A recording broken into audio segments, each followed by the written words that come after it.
müharibənin bax getdiyi bu dövr ərzində 5-ci il daxil 68 trilyon belə əsası olmayan pul kasıb buraxdılar dövrəyə. Yəni heç bir iqtisadi əsası, maliyyə əsası, heç bir belə nətər deyim, belə havada süni şəkildə yəni saxta pullar buraxdılar və bu Rusiyanın bütövlükdə bir dövlət olaraq böyük bir müflis olma dərəcəsinə yetişdirir. Onlar bir dəfə 92-ci ildə bu yolla müflis olublar, 92-də. Bu yolu bir də yaşadı. 98-də ikinci dəfə eyni yolu gediblər. Yəni o əsası olmayan pulları dövrəyə buraxmaqla 98-də ikinci dəfə bunlar müflis oldular. Yəni dövlət olaraq. İndi isə üçüncü dəfə ən böyük bir faciə yaşanacaqdır. Yəni bu müflis olma o birlərdən çox dəhşətli olacaqdır. Yəni bu müflis olmaq nədir? Dövlət artıq heç bir öhdəliyini yerinə yetirə bilmir. Nə vətəndaşı qarşısında, nə beynəlxalq təşkilat qarşısında. Yüzlərlə bunlar da beynəlxalq təşkilatların üzvüdürlər. Kreditlər götürüblər zamanı ilə bunları qaytarmalıdır. Yəni o öhdəliklər yerinə yetməlidir.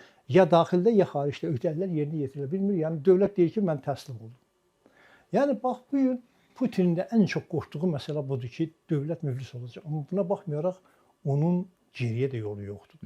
Düşdüyü məqamda. Yaranmış şəraitdə onun geriyə yolu yoxdur. Müharibə dayanırsa, həmən hər şey məhv olur. Bəli. Və ona görə də belə deyək də, o saman çöpündən yapışmış kimi, suda batanın saman çöpündən yapışması kimi hara qədər getdidir. Təxminən belə mən izah edirəm. Amma yəni bu harda qırıldı? O pulları nə qədər davam etdirib bu şəkildə? Hər dəfədə təzyiq eləyir. Pul yoxdur, hər dəfədə təzyiq eləyir. O əlavə əsassız pullar. Siz o Emin bəy tədbirlərə baxmısınız da, Putinin yanında dar dairədə baş nazirdir, sonra Mərkəzi Bankın sədridir, Maliyyə naziridir, İqtisadiyyat naziridir. Burada o mimika var da, insanların üzündə çox şey yazılır. Mimika o istər-istəməz bir üz danışığı var. O Nabiullanın Mərkəzi Bankın sədri üz quruluşuna baxırsınız, sifətinə baxırsınız. O çox gərgin bir durumda. Və son vaxtlarda da çox tənqid olunur. O çünki peşəkardır. Mən Rusiyada 14-15 il yaşamışam.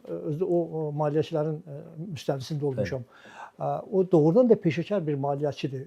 Peşəkar bir bankirdir. O məsələn vaxtilə Putin inandırdı ki, biz rublu uzaq məzəniyə keçirməliyik. Putin qəti bunu istəmirdi. O nail oldu, inandırdı ki, keçməliyik və keçdilər. Düzdür, bir neçə il ağırlıqlar oldu, amma gerçəkdən keçidə bildi o.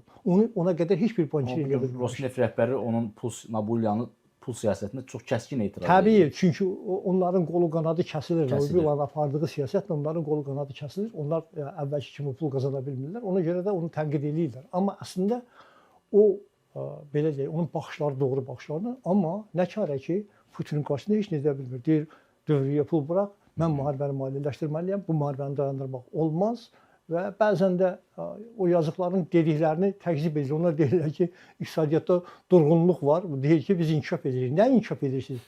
Əgər hərbi sənayedə istehsal olunan ümumi daxili məhsulu siz iqtisadiyyatda artım kimi dəyərləndirirsinizsə, bu böyük bir yanlışdır. Deyim niyə görə yanlışdır? Sən bu raketi bu günləri burada istehsal edirsən, 10 milyon, 15 milyon xərc çəkib bunu istehsal edirsən. Sabah gedir Ukraynanın arasında partlayır, bitdi. Bu gün yaratdığın ümumi daxili məhsul sabah orada bitdi. Xərc çəkib yaratdığın ümumi daxili məhsul sabah orada bitdi, qurtardı. Bunun iqtisadiyyat üçün, ölkə üçün, ölkənin əhalisi üçün, dövlətin xəzinəsi üçün nə faydası var?